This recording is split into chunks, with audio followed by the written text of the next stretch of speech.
Look at this period. The price isn't surging, but is gradually rising.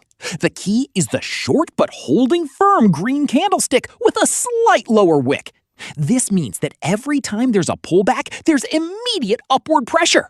The price isn't easily broken. Now, look at the volume below. You'll see periods of green volume appearing. Even though the price isn't moving aggressively, it's accumulating strength. Here's a simple formula to remember. The candlestick doesn't have to be large, but it must hold the price. A visible lower wick indicates buying pressure.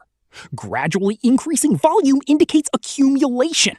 When these three things happen together, the price usually flows up steadily but surely. Don't chase the big, obvious candlesticks.